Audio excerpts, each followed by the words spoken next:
If your property isn't renting, it might not be the market. It might be the marketing. My name is Cameron Tope. I'm with Emerson Property Management. Every week, I bring you tools, tactics, strategies, lessons I've learned, things that helped me build up a sizable rental portfolio, and now manage that portfolio for a couple other hundred investors in the greater Houston area. So today, guys, I want to talk about marketing and marketing your rental property. And this has never been more imperative. And I feel like a politician saying that because everybody's always trying to get you riled up. But seriously, since I have been investing for almost 15 years, this has never been a more important time to market your property properly. And why do I say that? Well, first and foremost, because literally up through COVID until about 2023, we were in a housing shortage. Interest rates were low, they were continuing to go low, and so you could put lipstick on a pig and the property would rent. You didn't have to take professional pictures, you didn't have to have any sort of intelligence because you would have 2 dozen, 3 dozen, 4 dozen applications on a property, especially if it was in a desirable area, and it just, tenant stayed and at least, and it was no big deal. Now it's shifted. If you guys haven't, please check out my Houston market report. It's free, but I put that out every single month. And for the past 9 months, or maybe almost a year now, the market has been getting more and more competitive. Inventory continues to rise. That's not my data. That's the Houston Association of Realtors data. So it is getting more and more competitive. So how do you stand out? How do you stand out? Now that you've got 10 listings on the same street, in some subdivisions, we're seeing 20, 30, 40 different listings in the same area. So how do you make your property stand out and people attract to you? So that's what I'm going to talk about today because, guys, seriously, I mean, it does sound like hyperbole, but this is the most important time to market right now and get your marketing dialed in for your property. So I would say the first and foremost here, I got my little outline I'm going through. The first thing I see, and I have seen this more times than I can count, is crappy photos, is iPhone photos. Guys, if you're using iPhone photos, I forget who just published the study. It was one of the photography companies, but if you're not using professional photos, the days on market that leads to and the listings are, it's just disgusting. Do not use iPhone photos. I don't care where you're at, what part of town, unless you're in the hood. Why are you doing that? It looks unprofessional, it's crappy, it doesn't make any sense. Please do not do that. Second thing I see is pricing. I see people price a $2,000 property for $2,500. And again, it didn't really matter when there was a housing shortage and you were the only house on the block. You had so many people fighting for it, no big deal. Now, you've got competition. You can't just list it for whatever your mortgage payment is or whatever you feel like charging. You have to be reasonable. You have to price appropriately. And I'll mention a stat later on about how important it is to price out properties quickly. The other one is no real marketing strategy. You know, you might have an agent listing your property, maybe you're doing it yourself. I listed my own at one time. It was a disaster. It was so frustrating. However, if you're doing that, then do you have a strategy? What are you going to list it at? Are you going to come in high and do some aggressive drops? Are you going to come in low and maybe get them to bid it up? Are you going to, adjust the price every 10 to 14 days? Are you going to wait, delist, relist? Where are you going to post it? What's the strategy behind what you do? And if you don't have that, you don't know what the competition's doing. This is something that I see a lot is you drop the price, then the competition drops the price. You drop the price, competition drops the price. Competition drops the price, you drop the price. And it's a race to the bottom. So sometimes it's like, okay, I'm gonna go down here and then I'm still staying below so my property lease is quicker. It's just a quick little tip there. The other thing I see, big mistake on marketing, is for the busy folks who are slow to respond. You have to answer the phone. When a tenant calls, especially a lead in this market, you have to answer. Somebody has to be available. Even if it's an auto response saying, hey, thanks, sorry I missed you, leave your information here and I'll get right back with you. Something to respond to that tenant because they're looking at 4 or 5 houses on the block or the area and they're trying to figure out where they're gonna put their deposit. And if you don't respond for a day, forget it. I mean, forget it, gone, good as gone. So those are the handful of things I see big, even solid investors make mistakes on. Sometimes they're too busy and they don't feel like responding to applicants is a priority and property sit.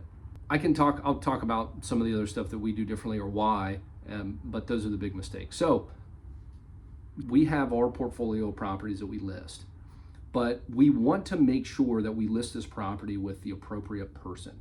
So I always tell owners that we could list a property and probably get somebody in the next day. However, the day after that, we would probably be starting the eviction process. So even when a property is underpriced or overpriced, it doesn't matter. You have applicants that come in that should not be in your property.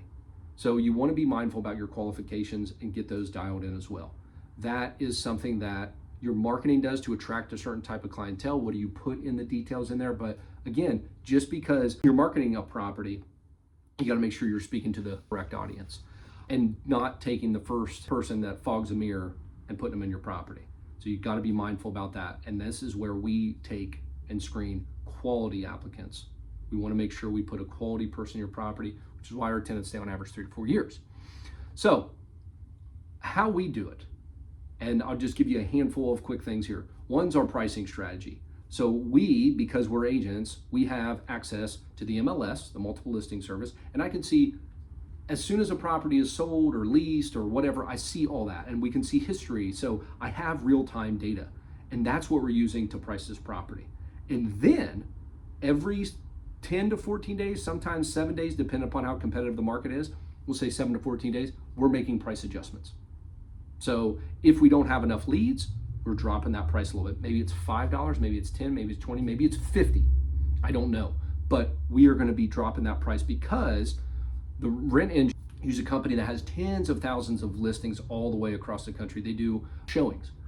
Their data came out and said that 1/3, that means 33% of all leads for your property come within the first 7 days. So think about that. You go, okay, I'm going to list this $2,500 a month property at $2,600. Let's just see if I can get the extra $100, and I'll wait a week. You've missed 1/3 of your leads. They're gone. You've missed them. So that's why you've got to be mindful. Again, 5 years ago, you could list it for $2,700 and probably get it, but now it's different. So you cannot be just testing the market and see. We have to use data, and then we have to let the market tell us, Mr. Market tell us what we need to do. We use historical data to determine what we're going to list it for now. However, then we use real-time data to see how much competition we have. Maybe we have to lower that, and how many leads we're getting. Are we getting interest? Are we getting a lot of interest and not a lot of showings? That could be a problem. Are we getting a lot of showings and not a lot of applications? That could be a problem. That's a different problem. Or are we getting a lot of applications and not qualified tenants? Different problem. So again, you can kind of break this down, but again, having a solid pricing strategy on what you're going to do, how frequently you're going to drop prices or delist or whatever, that stuff is important.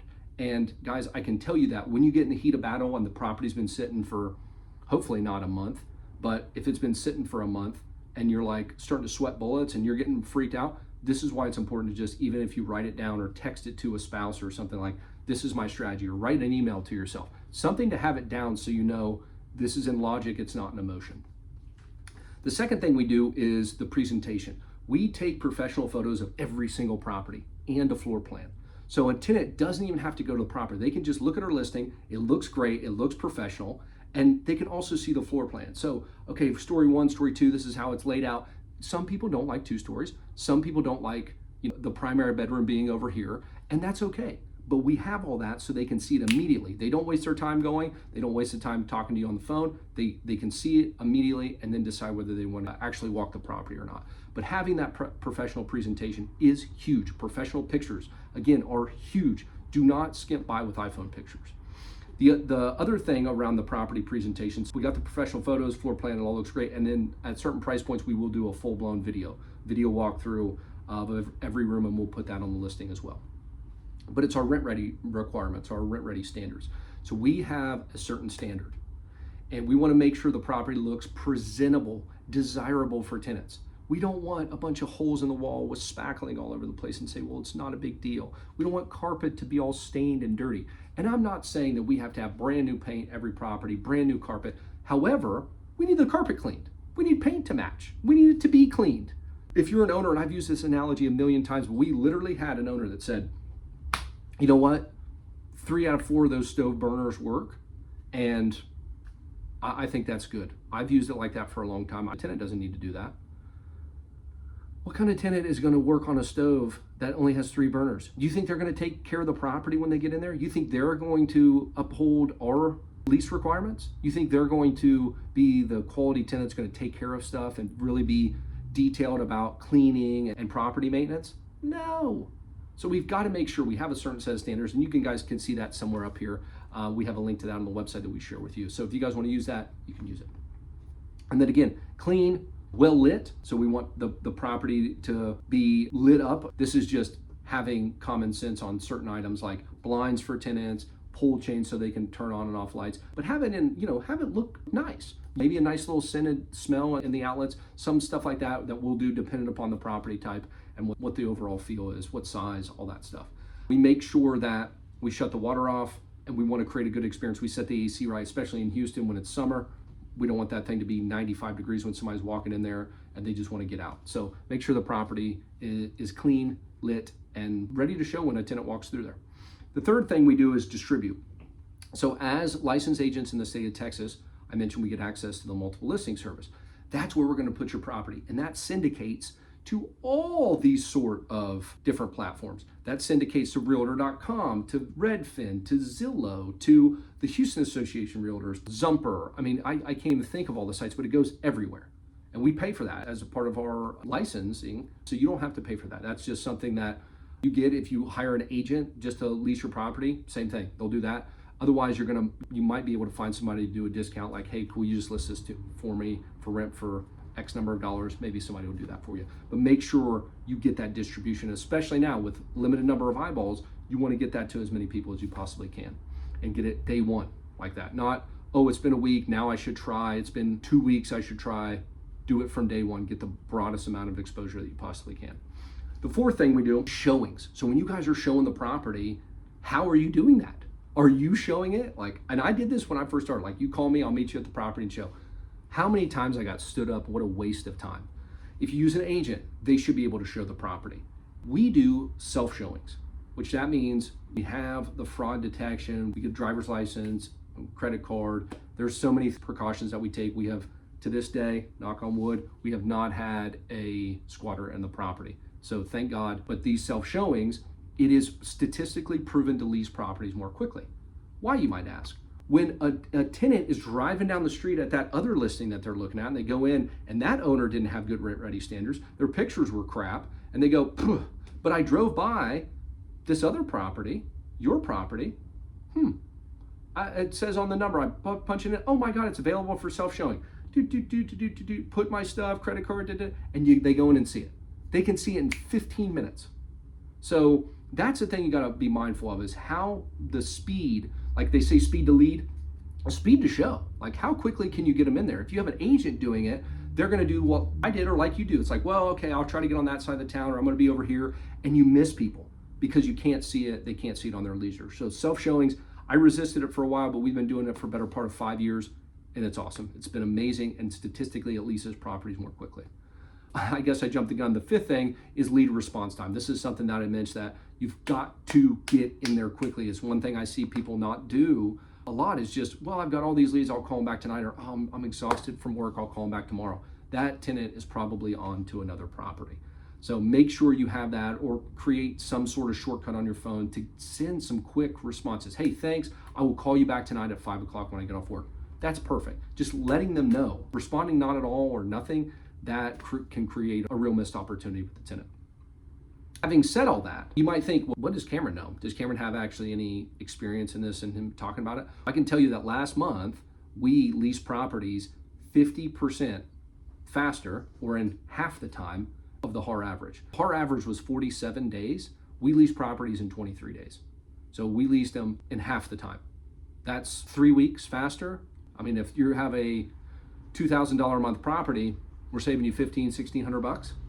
So make sure that you guys take those things into consideration. Vacancy is a big one. Hundreds and hundreds of leases. I've done hundreds and hundreds, and we're getting this dialed in with a super ultra low eviction rate, as well as a good lease time. You got to find the right balance. Are your qualifications so stringent that nobody can get through?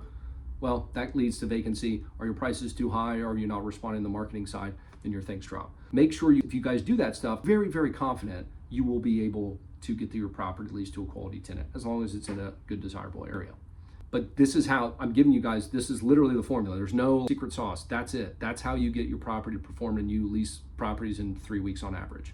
That's how you do it. One of the things you can do is start the property right from the beginning. What is the rent price? So if you do everything else right, everybody's going to have a different kind of flavor on paint and finishes and whatnot, and you don't want to over improve the market. But the first thing you need to do is make sure you get that property priced appropriately. So we have a free rental analysis. You guys can go down here or down here and check it out. Make sure you price the property appropriately. If you want somebody to review that analysis with you, we're happy to do it. It's 100% free. Just punch in your information, and in 20-30 seconds you'll have a rough CMA of your property. Market slow, make sure you do what you need to do. Hit it hard in the beginning, in the marketing in the beginning. Just do the fundamentals, do the basics, the blocking and tackling. If you guys want a free rental analysis, check that out. Hopefully this helped, guys. Hopefully maybe you saw a couple things like, oh, I need to do that. That's a good little nugget. And hopefully there's some things you're like, definitely not going to do that anymore. Okay, y'all. See y'all next week.